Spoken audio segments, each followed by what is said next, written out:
Buenas noches, hermanos. Dios les bendiga en esta hermosa tarde.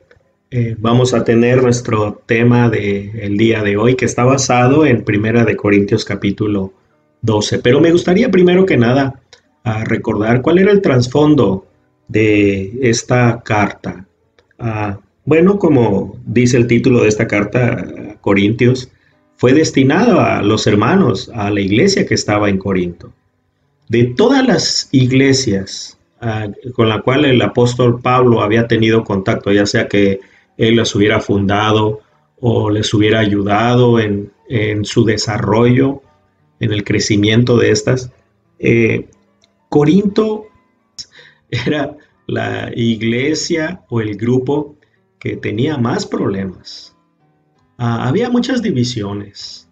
Ah, la carta eh, revela que se habían formado algunos grupos y algunos decían que eran seguidores del apóstol Pablo, incluso, aunque el apóstol Pablo no había formado algún grupo. Algunos decían que eran seguidores de Apolos y así se iban formando diferentes grupos. También había división en cuanto a los ministerios. Y esto tiene que ver con los dones espirituales. La Biblia dice, y aquí dice en Primera de Corintios capítulo 12, cuando habla de los dones espirituales, que estos son regalos de Dios. Son, ah, es algo que el Espíritu Santo, que Dios mismo le daba a los creyentes, pero era una cualidad y la palabra que se utiliza es don, es un don, un regalo que tenía cada cristiano, que tenía cada seguidor de nuestro Señor Jesucristo, cada discípulo, para que ellos fueran capaces, tuvieran las herramientas, los recursos necesarios, el talento, vaya, abarca todo eso, ¿no? Para que ellos pudieran llevar adelante un ministerio dentro de la iglesia. Bueno, sucedía que no todos tenían los mismos dones, pero este grupo, la iglesia en Corinto, ah, enfatizaba más algunos dones, aquellos que eran más vistosos. Y pareciera que cuando tenían sus reuniones, pues no había orden, ¿no? Entonces, primero que nada, el apóstol Pablo ah, empieza a decir o a poner las bases de dónde provienen, quién es el que da los dones y para qué sirven. Y aquí en el capítulo 12, él dice, no quiero hermanos que ignoréis acerca de los dones espirituales. Ellos ya tenían los dones espirituales. Ellos ya los estaban ejerciendo. Pero cuando se nos olvida el por qué, el para qué y de dónde provienen, entonces podemos equivocar el camino o no entender muy bien lo que Dios nos ha dado.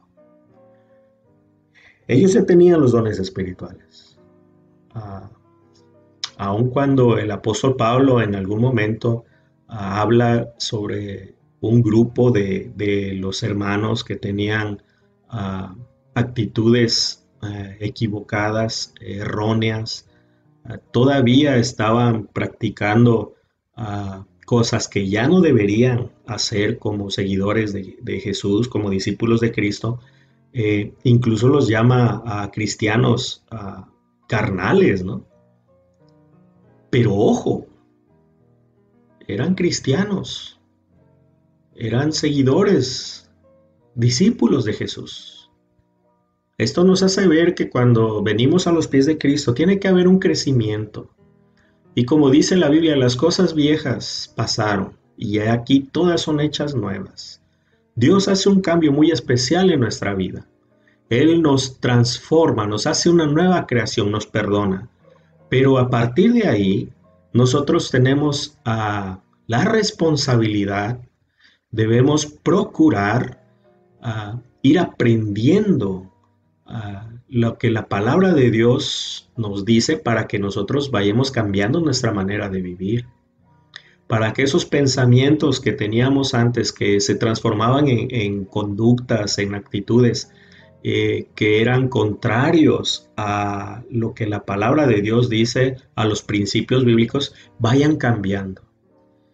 Pero Dios nos da también de su Espíritu Santo y nos da la capacidad para poder hacerlo. Y aquí es donde habla el apóstol Pablo de los dones espirituales. Son para el crecimiento de la iglesia. Y él empieza a hablar de muchos dones espirituales. La lista que aparece aquí en Corintios es esta, a partir del versículo 7 dice, pero a cada uno les dada la manifestación del Espíritu para provecho, porque a este es dada por el Espíritu palabra de sabiduría, a otro palabra de ciencia según el mismo Espíritu, a otro fe por el mismo Espíritu, y a otro dones de discernimiento de espíritus, a otro diversos géneros de lenguas, a otro interpretación de lenguas.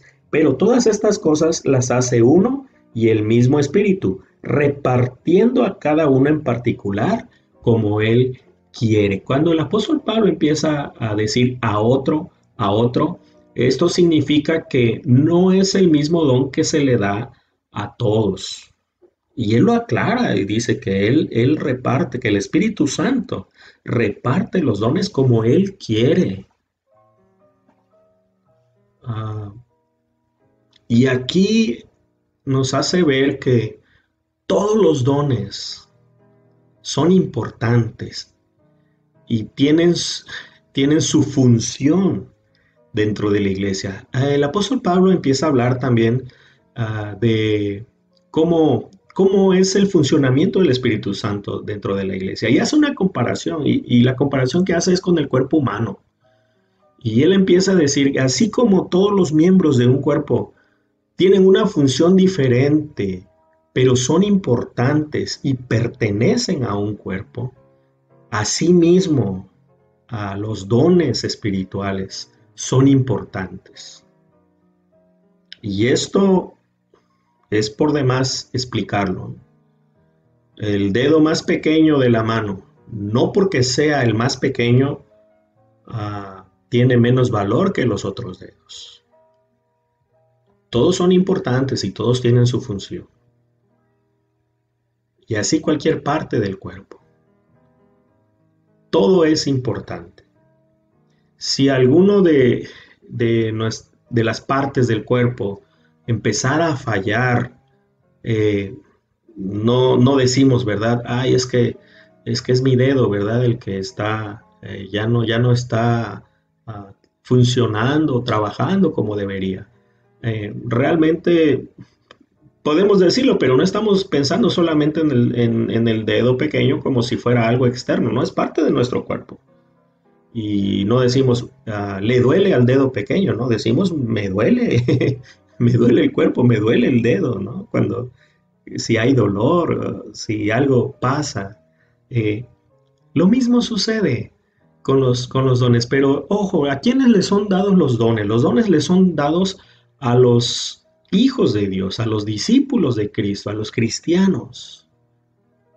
No podemos hablar de que los dones son importantes para la iglesia, haciendo a un lado a las personas, porque los dones son dados a las personas. Esto nos hace ver que está de manera implícita que las personas son importantes.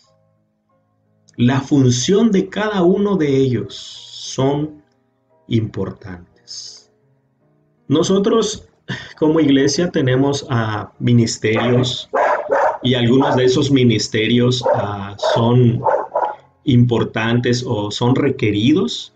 Por ejemplo, maestros de escuela dominical o de enseñanza bíblica, maestros de niños, maestros de jóvenes, maestros de adultos, predicadores, evangelistas, algo que es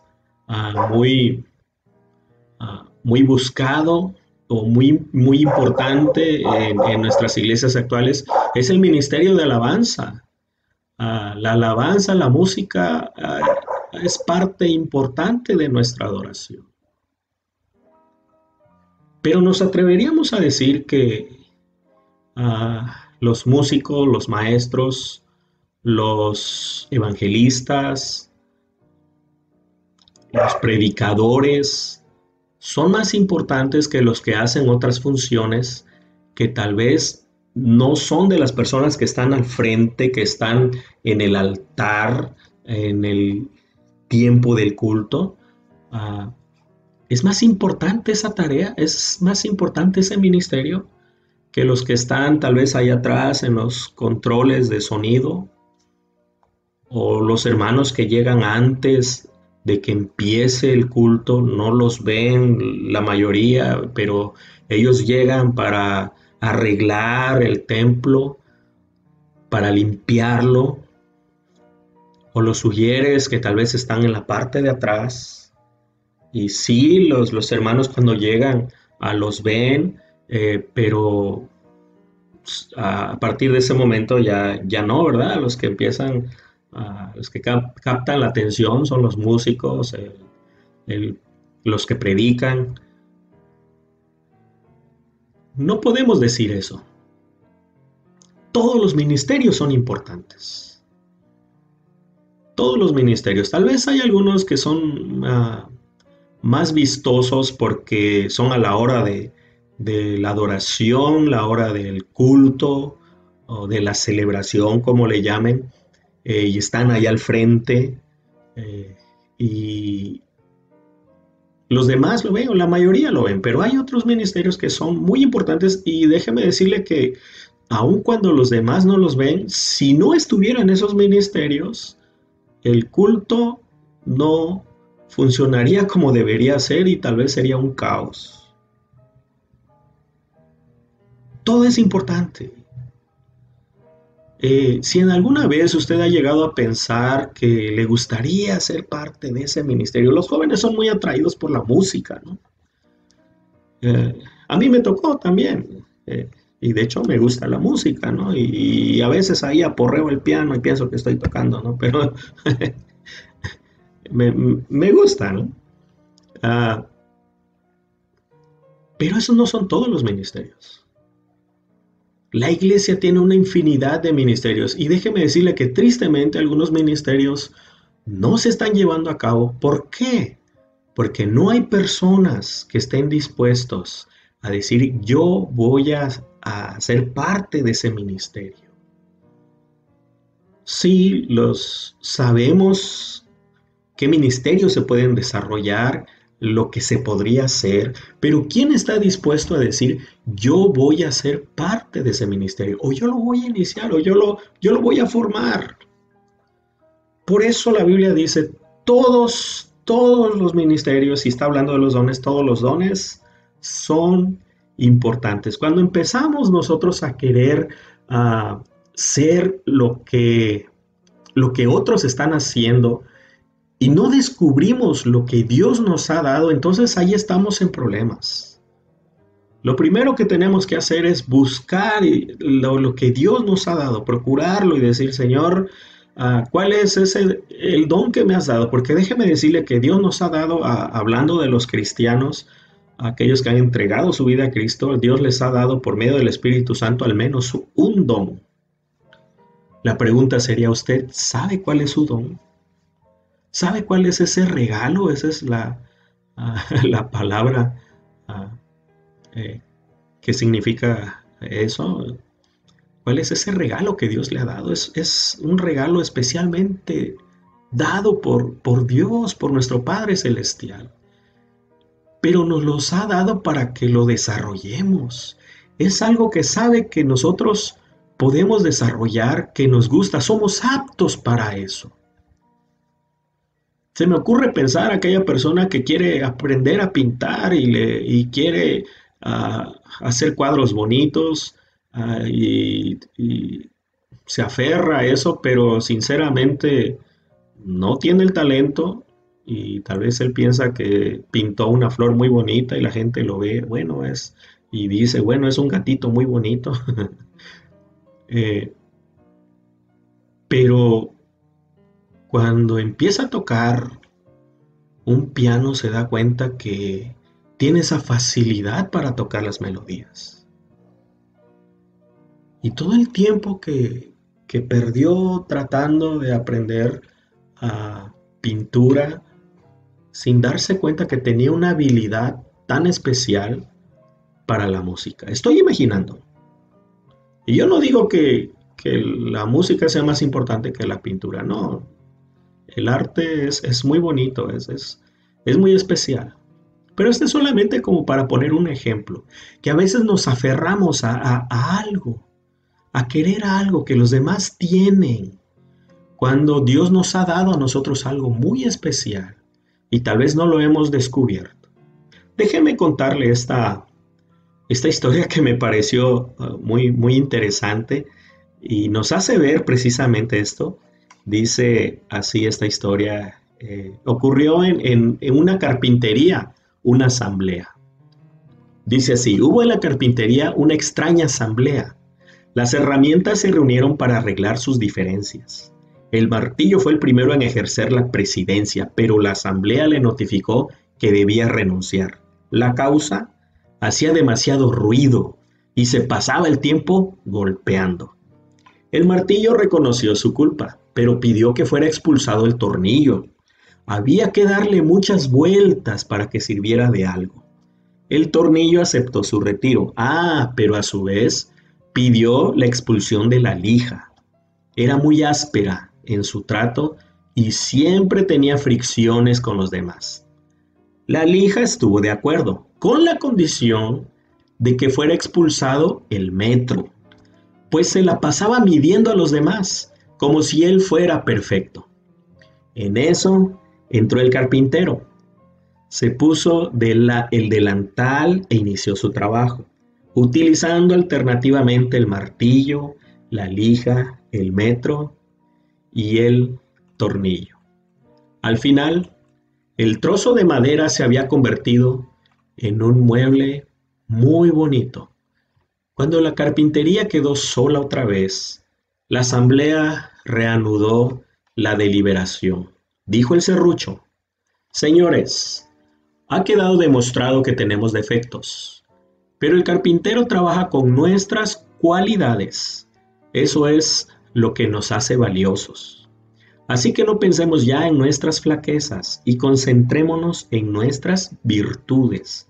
La asamblea encontró entonces que el martillo era fuerte, el tornillo unía y daba solidez, la lija limaba asperezas y el metro era preciso y exacto. Se sintieron como un equipo capaz de producir hermosos muebles y sus diferencias pasaron a segundo plano. Esta es una historia muy interesante que nos hace ver que no todos somos iguales y aparte de eso, Dios mismo nos ha dado dones diferentes.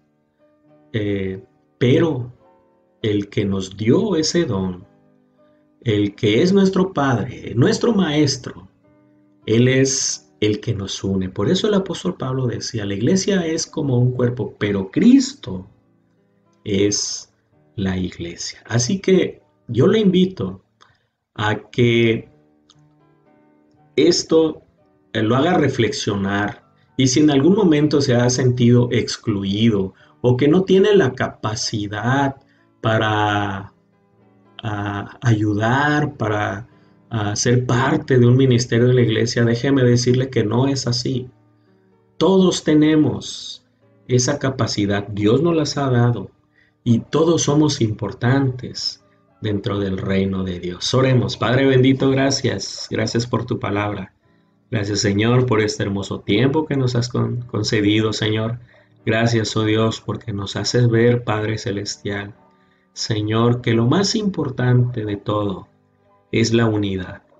Y perdona, Señor, si en algún momento lo que nos has dado, Padre Celestial, Señor, al ver las diferencias, eso ha ocasionado divisiones, cuando debería ser al revés, Padre bendito. Debería hacernos reflexionar y hacer ver, Padre celestial, que esas diferencias que tenemos, Padre, en los dones, en los talentos, las capacidades, Señor, que tenemos, deben servir para construir, Señor, para ah, levantar, para formar, oh Dios, a una iglesia que esté sólida, sana, trabajando, Padre bendito, avanzando, Padre celestial, en construir, en levantar el reino de Dios aquí en la tierra. Señor, todos somos importantes. Tal vez no todos tenemos los mismos dones y capacidades, Señor, pero dice tu palabra que todos somos importantes para ti. Nos has dado, Señor, lo necesario y tenemos una tarea por delante. Gracias, Padre Celestial, por este recordatorio que nos haces a través de tu palabra. Bendice a tu iglesia, Señor. Bendice, oh Dios, cada hogar. Oramos por los enfermos, Señor. Tú sabes, Padre Celestial, las situaciones que están pasando nuestros hermanos, las personas en nuestra congregación, en esta ciudad, alrededor del mundo, Padre bendito, los ponemos una vez más delante de tu presencia, Señor, y oramos, Padre, para que muestres tu misericordia y les dé sanidad. Señor, gracias te damos, te pedimos todo en el nombre de Cristo Jesús, nuestro Señor y Salvador. Amén. Jehová te bendiga y te guarde, Jehová haga resplandecer su rostro sobre ti y tenga de ti misericordia. Jehová alce sobre ti su rostro y ponga en ti paz. Dios les bendiga, Dios les guarde.